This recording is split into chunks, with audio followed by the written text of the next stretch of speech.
বন্ধুরা, আশা করছি যে তোমরা সকলে ভালো আছো ও সুস্থ আছো। আজকে আবার মা শারদার একটি গল্প নিয়ে চলে এসেছি বন্ধুরা। মায়ের কণ্ঠে তোমরা শুনবে।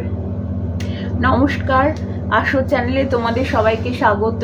সবাই সৌজাত্যর পাশে থেকে ওর পোস্টগুলোকে like, comment, share and subscribe করো, বেল বাটন অন করো, তাহলে নোটিফিকেশন সবার আগে পেয়ে যাবে। আজকে ঈশ্বর লাভের উপায় সম্পর্কে মায়ের কিছু মতামত শ্রী মায়ের সেটা জানাচ্ছি। ঠাকুর ছিলেন তিনি একটি প্রত্যক্ষদর্শী লোক। তিনি সব দেখেছেন, তিনি সব জানেন। তার কথা বেদ বাক্য। তার কথা যদি বিশ্বাস না করবে তো কি করবে? তার নিজের মুখের কথা। তাকে স্মরণ করলে কোনো দুঃখ থাকে না। যে একবার ঠাকুরকে ডেকেছে তার আর ভয় নেই। ঠাকুরকে ডাকতে ডাকতে কৃপা হলে তবে প্রেম ভক্তি হয়। তার নাম করবে, তাতে খুব বিশ্বাস রাখবে। সংসারে মা বাপ ছেলেদের আশ্রয়স্থল, তেমনি ঠাকুরকে জ্ঞান করবে। ঠাকুর আর কোথায়? তিনি ভক্তের নিকটে। মনে ভাববে আর কেউ না থাক, আমার একজন মা আছেন। ঠাকুর যে বলে গেছেন এখানকার সকলকে তিনি শেষ দিনে দেখা দেবেনই। ঠাকুরের কাছে মনের কথা জানিয়ে প্রার্থনা করবে, প্রাণের কথা কেঁদে বলবে। দেখবে তিনি একেবারে কোলে বসিয়ে দেবেন। ডাকতে থাকো, ক্রমে হবে। কত মুনি ঋষিরা যুগ যুগান্তর ধরে তপস্যা করে পেলে না, আর তোমাদের ফস করে হবে? এ জন্মে না হয় পরের জন্মে হবে, পরজন্মে না হয় তার পরজন্মে হবে। ভগবান লাভ কি এতই সোজা? তবে এবার ঠাকুরের সোজা পথ। তাই তোমাদের আর ভয় কি? তার শরণাগত হয়ে থাকবে, আর সর্বদা জানবে যে ঠাকুর তোমাদের পেছনে আছেন। ঠাকুরের শরণাগত হলে সব হয়, সব সত্যি, সব সত্যি, কিছু মিথ্যে নয়। মা উনি প্রকৃতি, উনি পুরুষ, ঠাকুর। ঠাকুর দয়া করবেন, তাকে ডাকো আর সৎসঙ্গ করো, সাধন ভজন করো। সাধন তার পাদপদ্ম সর্বদা মনে রেখে তার চিন্তাতে মনকে ডুবিয়ে রাখা। যে যত বেশি সাধন ভজন করবে সে তত শিগগির দর্শন পাবে। সাধন করতে করতে দেখবে আমার মাঝে যিনি, তোমার মাঝেও তিনি। দুলে বাগদি ডোমের মাঝেও তিনি। ধ্যান জপ করতে হয়, তাতে মনের ময়লা কাটে।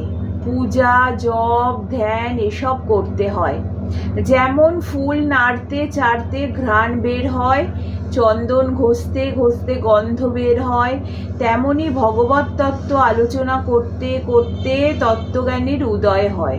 ধ্যান না হয় জপ করবে, জপাত সিদ্ধি। জপ করলেই সিদ্ধি লাভ করবে। মন না বসলেও জপ করতে ছাড়বে না। তোমার কাজ তুমি করে যাও। নাম করতে করতে মন আপনি স্থির হবে। ধ্যান জপের একটা নিয়মিত সময় রাখা খুব দরকার, কারণ কখন যে ক্ষণ বলা যায় না। ও হঠাৎ এসে উপস্থিত হয়, টের পাওয়া যায় না। সেজন্যই যতই গোলমাল হোক নিয়ম রাখা খুব দরকার।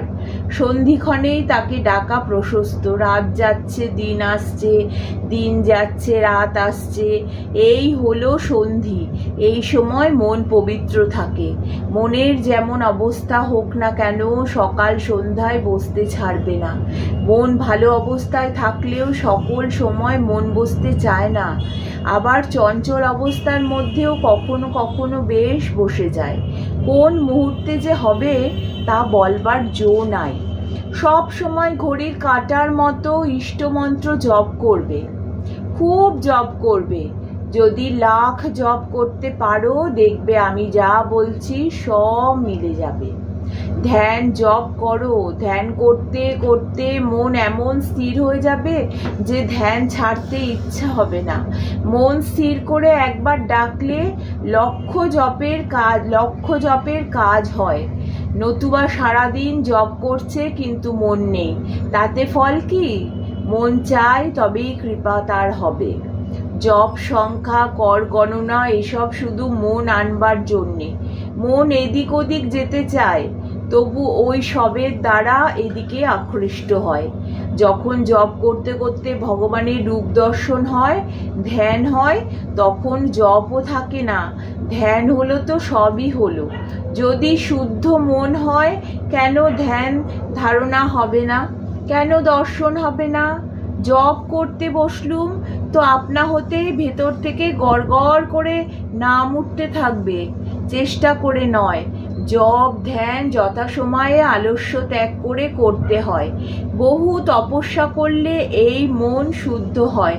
যারা পরমার্থ খুব চিন্তা করে তাদের মন খুব সূক্ষ্ম শুদ্ধ হয়ে যায়। সেই মন যা করে সেটাকে খুব আঁকড়ে ধরে। ভগবান দর্শন বলো, ধ্যান বলো, সবই মন। মন স্থির হলে সবই হয়। ভগবান লাভ হলে আর কি হয়? দুটো কি শিং বেরোয়? না, মন শুদ্ধ হয়।